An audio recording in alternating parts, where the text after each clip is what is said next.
Bu topraklarda yüzyıllar boyunca var olmuş bir inanç var. Ama bu inanç camilerde vaaz edilmedi. Kitaplara açıkça yazılmadı. Devlet kayıtlarında adı çoğu zaman ya hiç geçmedi ya da tehdit olarak geçti. Anadolu Aleviliği peki gerçekten bildiğimiz gibi mi? Yoksa bize anlatılan hikaye buzdağının sadece görünen kısmı mı? Çünkü Anadolu Aleviliği sadece bir inanç sistemi değildir. O merkezi otoritelerin uzağında, baskı altında hayatta kalmak zorunda kalmış kapalı bir toplumsal düzendir. Kendi hukukunu, kendi ahlakını, kendi yargı mekanizmasını üretmiş, dışarıdan değil, içeriden yönetilen bir yapı. Bu yapının merkezinde tek bir kavram vardır: yol. Yol, Alevilikte bir tercih değildir. Bir fikir, bir yorum ya da sembolik bir öğreti de değildir. Yol, insanın doğumundan ölümüne, hatta ölümden sonrasına uzanan etik, ahlaki ve manevi bir yaşam sözleşmesidir. Ve bu sözleşmeden çıkmanın bedeli sanıldığından çok daha ağırdır. Çünkü Alevi inanç dünyasında yol dışına çıkmak bireysel bir hata olarak görülmez. Bu tüm cemi, ocağı ve hatta soy zincirini etkileyen toplumsal bir kırılma olarak algılanır. İşte bu yüzden Alevilikte disiplin inançtan daha önce gelir. Peki bu sertlik nereden gelir? Tarihsel kayıtlara baktığımızda Anadolu Aleviliğinin şekillendiği coğrafyada sürekli bir takip, baskı ve dışlanma gerçeğiyle karşılaşırız. Selçuklu'dan Osmanlı'ya uzanan süreçte merkezi Sünni otoritenin dışında kalan her inanç biçimi potansiyel bir tehdit olarak görülmüştür.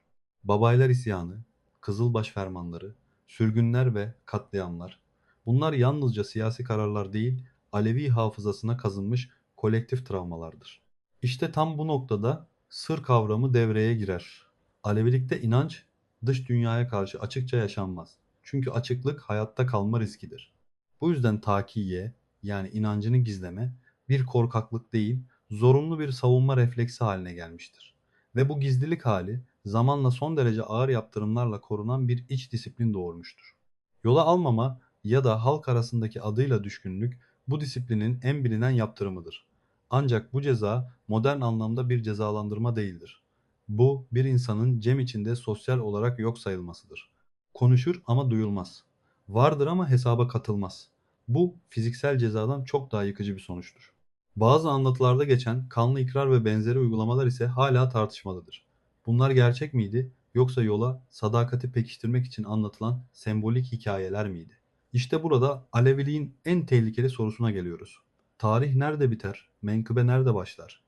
Kapalı cemler sadece dışarıdan gizlenen ibadet alanları değildir. Aynı zamanda bilginin katman katman aktarıldığı, herkesin her şeye erişemediği batini merkezlerdir. Semahın her dönüşü, her adımı görünenin ötesinde bir anlam taşır. Bu yüzden sır sadece korunması gereken bir bilgi değil, hak etmeyenin taşıyamayacağı bir yük olarak kabul edilir. Peki sırrı açanlar? Alevi inanç coğrafyasının en az konuşulan, en karanlık anlatıları burada başlar. Sırrı faş edenlerin uğradığı bedellerle ilgili rivayetler korku ile gerçek arasında salınır. Ama şu inkar edilemez: Anadolu Aleviliği varlığını sürdürebilmek için sessizliği kutsallaştırmış bir gelenektir. Ve şimdi asıl soruyu sormak zorundayız. Anadolu Aleviliği gerçekten sadece bir inanç mıydı? Yoksa yüzyıllar boyunca kuşatma altında kalmış, kendi hukukunu ve ahlakını üretmiş etik bir direniş sistemi mi? Belki de asıl sır bu sorunun cevabında saklıdır. Peki bu kapalı yapının içinde adalet nasıl sağlanıyordu? Devletin mahkemesi yokken, kolluk gücü yokken, yazılı kanunlar ortada yokken bir Alevi toplumu kendi iç düzenini neye göre kuruyordu? İşte burada Alevi Bektaşi geleneğinin en çarpıcı yönlerinden biri ortaya çıkar. Bu sistemde hukuk modern ve seküler düzenlerde olduğu gibi korkuya değil, vicdani rızalığa ve toplumsal denetime dayanır. Yani suç polisten değil, cemden saklanır. Bu hukukun temelinde ise üç kelimelik ama son derece ağır bir ilke vardır: eline, diline, beline sahip ol. Bu söz basit bir ahlak öğüdü değildir. Alevi toplumunda bu üçleme bir bireyin insan olarak kabul edilebilmesi için çizilmiş en alt sınırdır. El, hırsızlıktan, zorbalıktan ve cana kastan uzak durmayı temsil eder. Dil, yalandan, iftiradan, sır ifşasından ve insan onurunu zedeleyen sözlerden arınmayı, bel ise yalnızca bireysel bir ahlakı değil, toplumsal düzeni bozan cinsel ihlalleri kapsar. Bu sınırlar aşıldığında mesele sadece günah olmaktan çıkar. Çünkü Alevilikte suç bireysel bir hata değildir. Tam burada devreye giren mekanizma Alevi hukukunun bel kemiğidir. Düşkünlük. Düşkünlük bir ceza olmaktan çok daha fazlasıdır. Bu kişinin işlediği fiilin ağırlığına göre toplumdan geçici ya da kalıcı olarak koparılmasıdır. Yani beden oradadır ama kişi cem açısından artık yoktur. Ve en sarsıcı nokta şudur. Alevi hukukunda suç yalnızca faili bağlamaz. Bir kişi düşkün ilan edildiğinde musahibi yani ahiret kardeşi, ailesi hatta onu yola kabul eden dede bile manevi sorumluluk zincirinin içine girer. Bu kolektif sorumluluk anlayışı bireyi sürekli şu soruyla baş başa bırakır. Benim hatam başkasının yüzünü yere düşürür mü? İşte bu yüzden Alevi toplumunda disiplin korkudan değil, ayıp duygusundan ve rızalık ilkesinden beslenir. Peki bu kararlar nerede alınır? Düşkünlük süreci sıradan bir toplantıda değil, dar meydanı adı verilen kutsal bir alanda yürütülür. Dar, kulun kulla yüzleştiği, helalliğin arandığı ve hükmün tek başına değil, Cem'in rızalığıyla verildiği bir manevi mahkemedir. Burada dede mutlak hakim değildir. O, cemaatin vicdanını temsil eden bir rehberdir. Karar, bireysel otoriteden değil, toplumsal mutabakattan doğar. Düşkünlük ise tek tip değildir. Bazı ihlaller geçicidir. Komşu hakkının çiğnenmesi, rızasız davranışlar, hafif ahlaki kusurlar ya da Muharrem yasaklarının ihlali bu durumda kişi 1 yıldan 12 yıla kadar cemden uzaklaştırılır. Kurban keser, hizmetten men edilir ve hatasını telafi etmesi beklenir. Ama bazı suçlar vardır ki affı yoktur. Cinayet, zina, hırsızlık, musahibin namusuna dokunmak, ikrardan dönmek ve en ağırlarından biri sırrı faş etmek. Bu noktada kişi yoldan düşmüş kabul edilir. Bu ömür boyu süren bir dışlanmadır. Sosyal ölüm ceme alınmaz, selamı alınmaz, alışveriş yapılmaz. Hatta bazı rivayetlerde cenaze erkanının bile uygulanmadığı anlatılır. Bu insan için yaşam artık bir sosyal sürgündür ve burada Alevi inancının en sert cümlesi karşımıza çıkar. Toplumun rızalığını almayan hakkın da rızalığını alamaz. Peki bu kadar ağır bir sistem gerçekten uygulanmış mıydı? Yoksa anlatılanlar disiplini sağlamak için büyütülmüş menkıbeler miydi? Belki de asıl soru şudur. Devletin olmadığı yerde adaleti bu kadar sert kılan şey inanç mıydı yoksa hayatta kalma zorunluluğu mu? Aleviliğe giriş dışarıdan bakıldığında sanıldığı gibi ben inanıyorum demekle olmaz. Bu yumuşak bir kabulleniş değil. Bu geri dönüşü olmayan bir eşiği geçmektir. Bu eşikten geçmenin adı ikrar. İkrar basit bir yemin değildir. Bu kişinin kendi varlığını, kendi iradesini ve hatta kendi geleceğini yola teslim ettiğini ilan etmesidir. Yani benlikten vazgeçiş, kendi adına değil, artık Cem adına yaşamayı kabul ediş. Peki bu söz nasıl verilir? Sözle yetinilmez. Çünkü Alevi inanç dünyasında söz kanı görmeden tamamlanmış sayılmaz. Bu yüzden ikrar kurbanla mühürlenir. İkrar kurbanı Tanrı'ya sunulan sıradan bir adak değildir. Bu kurban verilen sözün geri döndürülemez olduğunu simgeler.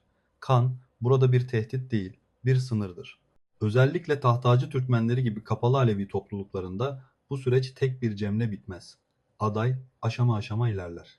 Aşina, peşine, çiğildeş, her biri talibin yola ne kadar hazır olduğunu sınayan, geri dönüş ihtimalini her adımda biraz daha kapatan kurban cemleridir. Bu noktada şu soru ister istemez doğar. Bu kadar ağır bir ritüele neden ihtiyaç duyuldu? Cevap, ikrar ceminin merkezinde saklıdır. Talip cem sırasında dara durur. Bu duruş basit bir saygı hali değildir. Dara durmak sembolik olarak ölmektir. Kişi dedenin ve cemaatin huzurunda eski kimliğini bırakır. Dünyevi geçmişiyle vedalaşır. O andan itibaren artık yeniden doğmuş kabul edilir. Bu yüzden ikrar bir başlangıçtan çok bir sonu temsil eder. Talip artık yalnızca kendisinden sorumlu değildir. O Cem'in yükünü taşır. Musahibinin hatası onun hanesine yazılır. Kendi yanlışı başkasının yüzünü yere düşürür.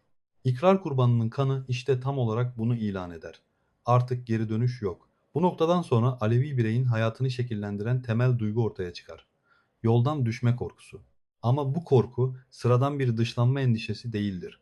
Tarih boyunca bu korku Alevi toplumlarında güçlü bir toplumsal denetim aracı olarak kullanılmıştır. Devlet yoktur, hapishane yoktur, kolluk kuvveti yoktur ama ikrar vardır ve ikrar bireyin vicdanına kazınır. Bu yüzden ikrardan dönmek basit bir vazgeçiş olarak görülmez. Alevi terminolojisinde bu kafir olmak ile eş tutulur. Çünkü bu sadece inancı terk etmek değil, verilen sözü çiğnemek, dökülen kanı hiçe saymak ve Cem'in kutsal hafızasına ihanet etmektir. Peki burada durup şu soruyu sormak zorundayız. İkrar gerçekten manevi bir olgunlaşma mıydı?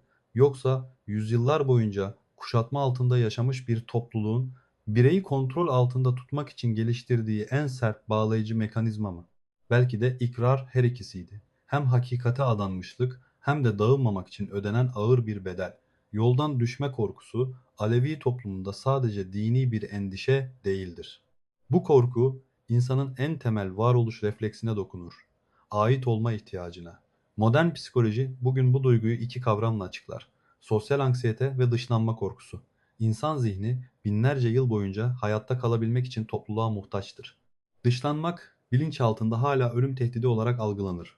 İşte Alevi toplumunda düşkünlük tam olarak bu ilkel korkuyu tetikler. Bir bireyin düşkün ilan edilmesi sadece onun cezalandırılması anlamına gelmez. Bu, kişinin tüm sosyal ağının bir anda çökmesi demektir. Ailesiyle olan bağı zedelenir, akrabalık ilişkileri donar, musahibi ondan yüz çevirir, cem kapıları kapanır. Ve en sarsıcı olanı şudur. Bu dışlanma geçici bir öfke ya da bireysel tepki değildir. Bu kolektif ve bilinçli bir sessizliktir. Özellikle küçük ve kapalı Alevi köylerinde dedenin bir kişiyi düşkün ilan etmesi modern anlamda bir sürgünden çok daha ağır sonuçlar doğurur. Çünkü sürgünde insan yalnızca mekan değiştirir, oysa düşkünlükte kişi yerinde kalır ama silinir. Kendi köyünde yaşar ama bir gölge gibi selam verir, karşılık alamaz. Bir ihtiyacı olur, kimse elini uzatmaz. Bir cenazesi olur, kimse yardıma gelmez. Bu noktada şu acı gerçek ortaya çıkar. Alevi hukukunda ceza bedene değil ruha uygulanır. İşte bu yüzden düşkünlük, suçun önlenmesinde son derece güçlü bir manevi kalkan işlevi görmüştür. Devletin yasasına ihtiyaç yoktur. Çünkü birey yaptığının sonucunu sadece kendisi için değil, ailesi, musahibi ve hatta dedesi için de düşünmek zorundadır. Bu baskı mekanizması modern gözle bakıldığında sert hatta acımasız görünebilir. Ama tarihsel bağlamda düşünüldüğünde bu sistemin bir amacı vardı. Toplumu dağılmadan ayakta tutmak. Ve burada rahatsız edici bir soru yükselir. Bu kadar güçlü bir dışlanma korkusu bireyi ahlaki olarak mı olgunlaştırır yoksa itaate mi zorlar? Alevi birey için doğru olanı yapmak ile yoldan düşmemek arasında bazen çok ince bir çizgi vardır. Belki de bu yüzden Alevilikte ahlak sadece vicdan meselesi değil, aynı zamanda hayatta kalma stratejisidir. Ve şimdi şunu sormadan devam edemeyiz. Bu kadar ağır bir psikolojik yükle kurulan bir sistem modern dünyada neden çözüldü? Yoksa hala farklı biçimlerde yaşamaya devam mı ediyor? Alevi inanç dünyasında zaman sıradan bir takvim akışı değildir. Bazı dönemler vardır ki yalnızca hatırlanmaz, yeniden yaşanır. İşte Muharrem ayı. Böyle bir zamandır. Muharrem yası, Kerbela'da yaşananların tarihsel bir anması olmanın çok ötesindedir. Bu yaz, Alevi kolektif hafızasında zulmün, ihanetin ve kanla kurulan iktidarın asla unutulmaması için tutulur. Ama dikkat çekici olan şudur. Bu yaz intikamla değil, şiddetin askıya alınmasıyla tutulur. Yani Kerbela kan dökülerek değil, kan dökmemeye yemin edilerek anılır. Muharrem'in 12 günü boyunca Alevi topluluklarında özellikle tahtacı Türkmenleri arasında hayat adeta yavaşlar. Bu yavaşlama bilinçli bir duruştur. İnsan doğaya ve kendine zarar vermesin diye ellerini bağlar. Bu yüzden kesici ve delici aletler ele alınmaz, bıçak tutulmaz, tırnak kesilmez, ağaç kesilmez. Çünkü kesmek bu dönemde sadece bir eylem değil, Kerbela'nın tekrarına ortak olmak olarak görülür. Canlılara zarar vermek ise mutlak bir yasaktır. Karınca dahi incitilmez, avlanma yapılmaz, kurban kesilmez. Bu noktada Alevi inancının en çarpıcı mesajı ortaya çıkar. Masum bir canın akıttığı kan ile zulmün döktüğü kan arasında hiçbir fark yoktur. Tüketim bile bu yasın parçasıdır. Et yenmez, yumurta tüketilmez, soğan dahi kesilmez. Bu yüzden soğanlar Muharrem başlamadan önce soyulur ve doğranır. Çünkü mesele soğan değil, bıçağın ele alınmasıdır. Yani sembol davranıştan daha önemlidir. Ama belki de en zor olan yasak şudur. Sözlü şiddet. Muharrem'de ağız kavgası etmek, küfür etmek, kalp kırmak sadece ayıp değil, suçtur. Çünkü Aleviliğe göre dilin döktüğü kan bazen elin döktüğünden daha kalıcıdır. Peki bu kurallara uyulmazsa ne olur? İşte burada romantik anlatı biter. Muharrem ayında bir taht ağacının ağaç kesmesi hafif bir kusur sayılmaz. Dede böyle bir ihlalde kişiyi derhal düşkün ilan edebilir. Hiçbir mazeret kabul edilmez. Çünkü bu ihlal yalnızca bir kuralın çiğnenmesi değil, Kerbela'ya sırt dönmek olarak yorumlanır. Bu uygulamalar dışarıdan bakıldığında aşırı, hatta bastırıcı görünebilir ama içeriden bakıldığında bambaşka bir anlam taşır. Bu katı yasaklar Aleviliğin barışçıl özünü koruma çabasının ürünüdür. Devletin kılıcı yoktur ama insanın elini tutan bir ahlak vardır. Şiddeti yasaklamak yetmez. Şiddete giden her yolu kapatmak gerekir. Ve burada rahatsız edici ama kaçınılmaz bir soru yükselir. Kan dökmemeyi bu kadar kutsallaştıran bir gelenek neden tarih boyunca en fazla kan dökülen topluluklardan biri oldu? Belki de cevap tam da burada gizlidir. Alevilik şiddeti yüceltenlerin değil, şiddetin bedelini en ağır ödeyenlerin inancıdır. Bu kadar travma ve yas üzerine kurulu bir inanç nasıl oldu da yüzyıllar boyunca ayakta kalabildi? Çünkü bazı gelenekler unutmakla değil, yas tutarak hayatta kalır. Aleviliğin kalbine yaklaştıkça kelimeler azalır, sessizlik artar. Çünkü bu inanç dünyasında her şey söylenmez. Bazı bilgiler vardır ki ancak taşınır. Aleviliğin en derin ve en karanlık noktalarından biri işte tam buradadır. Sır. Alevi terminolojisinde bu gizem İmam Ali Sırrı ya da Muhammed Peygamber İmam Ali perdesi olarak adlandırılır. Bu öğretilerin dış yüzü değil, batini özü, yani görünmeyen merkezidir. Ve bu merkezin korunması sadece teolojik bir tercih değil, yüzyıllar boyunca süren bir hayatta kalma zorunluluğudur. Bu yüzden Alevilikte sıkça duyulan o cümle basit bir söz değildir. Ser verilir, sır verilmez. Bu bir atasözü değil, bir yaşam biçimi, hatta gerektiğinde bir ölüm biçimidir. Özellikle 16. yüzyıldan itibaren Osmanlı merkezi otoritesinin artan baskılarıyla birlikte Alevi toplulukları için tek bir seçenek kalmıştır: takiye, yani inancı gizlemek. Bu dönemde Alevi ritüelleri zahiri bir İslam kabuğuyla örtülür. Namaz, oruç, kelime-i şehadet, görünen yüz budur. Ama asıl öğreti, yani batini hakikat, sadece sır taşıyabileceğine inanılan canlara aktarılır. Peki sır taşımak ne demektir? Bu bilmekten çok daha ağır bir şeydir. Bu susabilmektir. Çünkü Alevi geleneğinde sırrı faş etmek basit bir ihanet değildir. Bu yolu inkar etmek, cemi tehlikeye atmak ve tüm topluluğu riske sokmak anlamına gelir. Bu yüzden sırrı taşıyamayanlar münkir, münafık ve yoldan sapmış olarak damgalanır. Tarihsel belgeler ve sözlü anlatılar bu ihlalin bedelinin ne kadar ağır olduğunu açıkça gösterir. Ve evet, bu kısım rahatsız edicidir. Bazı eski metinlerde ve mülakatlarda sırrı açıklayanlara uygulanan sembolik ve fiziksel cezalar anlatılır. Dilin dağlanması, gözlerin bağlanması, acı sular içirilmesi, bunlar sadece ceza değil, konuşmanın bedelini hatırlatan ritüel mesajlardır. Daha da sarsıcı olanı bazı ocaklara dair anlatılardır. Keçeci Baba Ocağı gibi geleneksel yapılarda ağır suç işleyenlerin boğazına kemen takılarak cemaat önünde teşhir edildiği, alnına kızgın demir dayandığına dair kayıtlar akademik mülakatlara dahi yansımıştır. Bu uygulamalar bireyi aşağılamak için değil, başkalarına sınırı göstermek için yapılmıştır. Ama belki de en ağır ceza bunların hiçbiri değildir. En büyük ceza unutulmaktır. Sırrı taşıyamayanların hikayeleri anlatılmaz, isimleri anılmaz. Onlar inancın hafızasından silinir. Bu, Alevi dünyasında hem bu dünyada hem de manevi silsilede yok sayılmak demektir. Yani ikinci bir ölüm. Peki bütün bu korkunun merkezinde ne vardır? Bu kadar sert korunmak zorunda olan sır neyi saklar?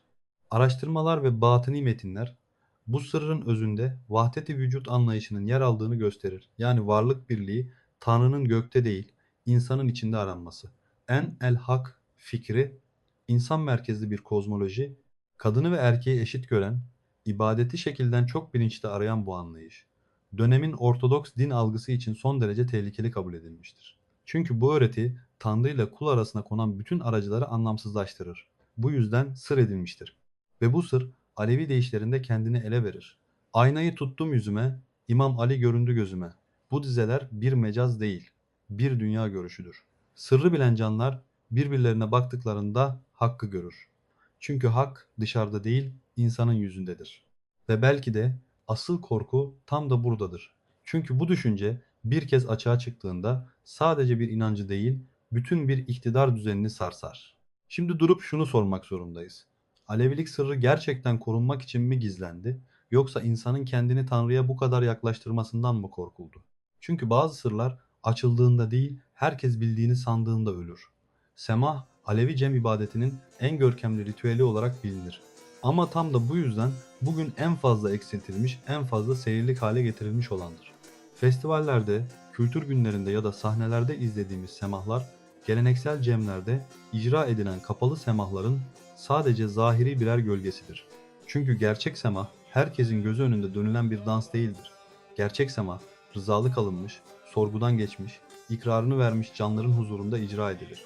Orası bir sahne değil, eşiktir ve her hareket bir süs değil, bir sır taşıyıcısıdır. Semahın kökeni anlatılara göre Muhammed peygamberin Miraç dönüşünde uğradığına inanılan Kırklar Meclisi'ne dayanır. 40 erenin bir olduğu, birinin 40 sayıldığı o mistik anlatı, ancak semahın arkasında bundan da derin, uzun süre bastırılmış bir anlam katmanı vardır. Bazı araştırmacılara göre semah yalnızca teolojik değil, varoluşsal bir anlatıdır. Hatta daha ileri bir yorumda semahın insanın anne rahmindeki ilk yolculuğunu sembolize ettiği söylenir. Burada karşımıza çıkan sayı tesadüf değildir, 40. Semahın ritmi, dönüşleri ve evreleri insan nüvesinin, yani sperm ve yumurtanın birleşmesinden sonra geçen ilk 40 günü simgeler. Bu süreçte henüz insan yoktur. Bir oluş vardır. Bir devenin 41. günde ise artık candan söz edilir. Bu yüzden Kırklar Meclisi sadece bir efsane değil, insanın oluşumuna dair sembolik bir anlatıdır. Semah sırasında canlıların kendi eksenleri etrafında dönerken aynı zamanda bir daire çizmesi rastgele bir estetik tercih değildir. Bu, gezegenlerin güneş etrafındaki dönüşünü, atomların çekirdek çevresindeki hareketini ve evrendeki döngüsel düzeni temsil eder. Yani Sema hem mikrokozmosu hem makrokozmosu aynı anda anlatır. İnsan ile evren, rahim ile galaksi aynı hareketin içinde buluşur. Ama kapalı semahların asıl dili figürlerin arasına gizlenmiştir. Örneğin ellerin biri yere, biri göğe dönük şekilde açılması dışarıdan bakıldığında haktan alıp halka vermek olarak anlatılır. Ama batini anlamda bu hareket toprak ile hava, yani beden ile nefes arasındaki yaşam dengesini simgeler. Turnalar semahı ise ayrı bir katmandır. Turna kuşu Alevi inanç dünyasında sıradan bir hayvan değildir. Turnanın sesi İmam Ali'nin sesiyle, kanat çırpışı ise ruhun bedenden bağımsızlığını simgeler. Bu yüzden turna ölümü değil, ölümsüzlüğü temsil eder. Kapalı semahlarda kullanılan bazı figürler herkesin anlayabileceği bir dil konuşmaz. Elin kalbe götürülmesi sadece bir selamlama değildir. Bu, yola verilen ikrara sadakatin ve can birliğinin teyididir. Avuç içine bakmak, kendi elini seyretmek değildir. Bu, insanda hakkı görme öğretisinin, yani ayna metaforunun bedensel ifadesidir. Semahın hızlandığı yeldirme denilen evre ise müziğin coşkusu değildir. Bu, maddi dünyadan sıyrılıp vecde haline geçiştir. Bedenin geride kalıp bilincin yükselmesi ve yalın ayak dönmek. Bu bir gelenek ya da kostüm tercihi değildir. Toprakla teması kesmemek, nefsini ayaklar altına almak ve tevazuyu unutmamaktır. Çünkü Alevilikte yükselmek, yere basmayı bırakmak değildir. Şimdi durup şu soruyu sormak gerekiyor. Bu kadar çok katman, bu kadar sembol ve bu kadar derin bir anlam taşıyan bir ritüel nasıl oldu da sadece folklorik bir dans olarak algılanır hale geldi? Belki de asıl mesele şudur. Sema seyredilmek için değil, yaşanmak için vardır. Ve yaşanmayan her ritüel zamanla sadece şekle dönüşür. Bir toplumu ayakta tutan şey yasa mı, korku mu, yoksa vicdan mı? Alevi yolunda cevap nettir. Işık sönerse insan da söner. Cem meydanında yakılan çera ya da delil sıradan bir ateş değildir. O alev Hak Muhammed Peygamber İmam Ali nurunun sembolüdür. Sadece mekanı değil, insanın içini aydınlatmak için uyandırılır. Bu yüzden delilin önünde edilen söz günlük hayatta söylenen bin yeminle kıyaslanamaz. Orada verilen söz artık kul ile kul arasında değil, insan ile hak arasındadır. Görgü cemlerinde delil uyandırılmadan önce herkes birbiriyle helalleşir. Çünkü kul hakkı varken hak kapısı açılmaz. Bir can üzerinde hak olduğu halde susarsa artık topluma değil, doğrudan Tanrı'ya karşı sorumludur. Yolun en sert ilkelerinden biri burada devreye girer. Canlardan saklanan suç Allah'tan saklanamaz. Bu nokta modern psikolojiyle şaşırtıcı biçimde örtüşür. Sosyal anksiyete ve dışlanma korkusu bireyin en derin reflekslerini harekete geçirir. Alevi toplumunda düşkün ilan edilmek yalnızca bir ceza değil, sosyal varoluşun askıya alınmasıdır. Aile bağları kopar, dayanışma biter, kişi kendi köyünde görünmez bir hayata mahkum olur. Cenazende kimse yoksa hayatta kalmış sayılır mısın? Bu baskı ilk bakışta serttir ama işlevi nettir. Suçu önleyen şey korku değil, yoldan düşme utancıdır. Bir yol sadece düşeni dışarı atarak mı ayakta kalır, yoksa düşene yeniden ayağa kalkma yükü vererek mi? Alevi sistemi suçu yok saymaz ama insanı da tek hatasıyla çöpe atmaz. Çünkü yolun hedefi sadece cezalandırmak değil, ıslah, arınma ve yeniden insan olmaktır. İşte bu yüzden Alevilikte son kapı diye anılan çok sert ama bir o kadar da derin bir kurum vardır, Düşkün Ocağı. Erzincan'ın Kemaliye ilçesine bağlı Ocak köyünde bulunan Hıdır Aptal Ocağı, yüzyıllar boyunca Alevi toplumunun en ağır dosyalarının görüldüğü yer olmuştur. Buraya her düşkün gönderilmez. Yerel dedelerin aklayamadığı, Cem Meydanı'nda çözülemeyen, toplumun vicdanını yaralayan suçlar buraya taşınır. Burası bir mahkeme olduğu kadar modern ifadeyle söylersek manevi bir rehabilitasyon merkezidir. Ama sakın yanlış anlama. Tatil köyü değil, açık cezaevi hiç değil. Bilinçli bir çile mekanıdır. Hıdır Aptal Ocağı'na sürgün demek kaçıp kurtulmak değil, bilerek ateşin içine girmektir. Suçun ağırlığına göre kişi 1 yıldan 7 yıla kadar ocağa hizmet eder. Bu süre boyunca yaşadıkları tesadüfi değildir. Hizmet ve emek, tarla sürer, hayvan bakar, ocağın en ağır işlerini yapar. Bu emek ceza olsun diye değil, nefsin kırılması için vardır. Yol bedenden başlar. Yol eğitimi, dedeler sadece iş vermez, sorular sorar. Kişi neden düştü, nerede koptu, hangi hırs onu buraya getirdi? Bu bir vaaz süreci değil, uzun, sessiz ve rahatsız edici bir yüzleşmedir. Manevi denetim pişmanlık sözde değil, davranışla ölçülür. Kişi değişmiş mi yoksa sadece cezasının bitmesini mi bekliyor? Ocak buna bakar. Kimseye kolay tamam denmez. Ceza süresi dolduğunda otomatik bir af yoktur. Eğer ocak dedesi kişinin gerçekten ıslah olduğuna kanaat getirirse yazılı bir rızalık belgesi verilir. Bu belge bir pasaport gibidir. Kişi bununla köyüne döner ama doğrudan ceme alınmaz. Yeniden kabul edilmek için yalvarır. Çünkü affedilmek hak değil, lütuftur. Ve burada acı gerçek devreye girer. Sürekli yoldan düşenler, yani hatayı alışkanlık haline getirenler, bu ocaklarda bile kolay kolay aklanamaz. Yol niyeti test eder, rol yapana kapı açmaz. Modern ceza sistemleri insanı hapse kapatır, dışarı salar ve bitti der. Alevi yolu ise şunu sorar: sen artık kim oldun? Hangisi gerçekten adalet, hangisi sadece ertelemedir? Günümüzde Alevilik tarihsel olarak içine kapanık, yüz yüze denetimle ayakta kalan yapısından çıkmış, kentleşmiş, dernekleşmiş ve kurumsallaşmıştır. Bu dönüşüm bir yandan görünürlük ve nefes alma alanı yaratırken diğer yandan Aleviliğin en sert ama en hayati mekanizmasını aşındırmıştır: yol disiplini ve topluluk hukuku. Dedelik kurumunun zayıflaması, otoritenin buharlaşması. Geleneksel Alevi toplumunda dede sembolik bir figür değil, yaşayan bir otoriteydi. Çünkü talip ile dede arasında sadece inanç değil, hayatın tamamını kapsayan bir bağ vardı. Köyde herkes herkesi tanırdı. Düşkünlük kaçınılacak bir damga değil, kaçışı olmayan bir sonuçtu. Kentte bu yapı çözüldü. Bugün bir kişi bir cemevinde sorun yaşadığında başka bir semtteki cemevine gidip sıfırdan bir yüzle var olabiliyor. Kimlik denetlenmiyor, geçmiş sorulmuyor, yol hesabı tutulmuyor. Bu durum fiilen şunu doğuruyor: düşkünlük yaptırımı etkisizleşiyor. Dedelik rehberlikten çok sembolik hizmete indirgeniyor. Ser verip sır vermemek ilkesi pratikte işlevsiz kalıyor. Ortaya çıkan şey açık bir hukuki ve ahlaki boşluk. Yol var ama bağlayıcılığı yok. Kural var ama yaptırımı yok. Ve burada acı soru devreye giriyor: bağlayıcı olmayan bir inanç ne kadar yaşayabilir? Kentleşmeyle birlikte Alevi ritüelleri de kamusallaştı. Bu başlı başına kötü değil. Asıl tehlike kapalı ve batini olanın teşhire dönüşmesi. Semah bunun en çarpıcı örneği. Cem Meydanı'nda rızalıkla ve sırla icra edilen semah bugün festival sahnesinde alkışa oynayan bir koreografiye dönüşebiliyor. Bu noktada semah hala semah mıdır yoksa sembolü boşaltılmış bir form mu? Alevilik bir inanç ve hak arayışı sistemi olmaktan çıkıp kültürel miras vitrini haline gelme tehlikesiyle karşı karşıya. Folklor korunur ama hesap sorma yeteneği yoktur.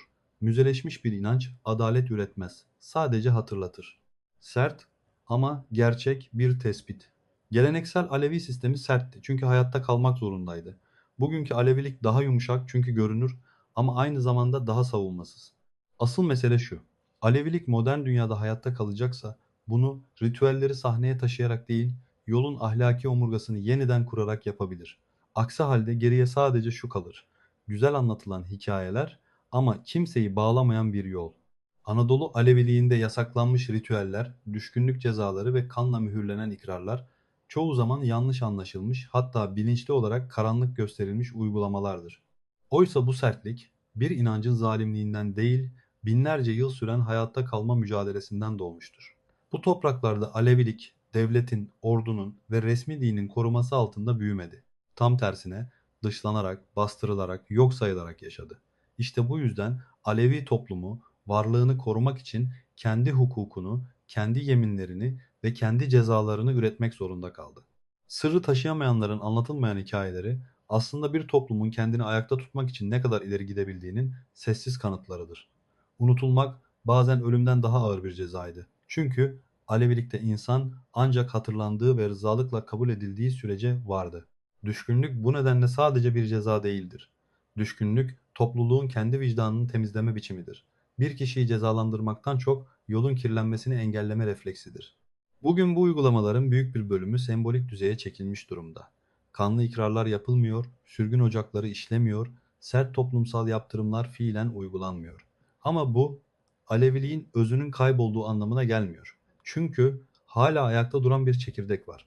Rızalık, ikrar, sözün ağırlığı, kapalı semahların taşıdığı derin kozmoloji, delil başında edilen yeminlerin hala insanın boğazında düğümlenen ağırlığı ve yoldan düşme korkusu, bunların tamamı modern dünyanın savurduğu Alevi birey için birer manevi çapa işlevi görüyor. Bu sistem bir devlet hukuku değildir, bir kitap hukuku da değildir.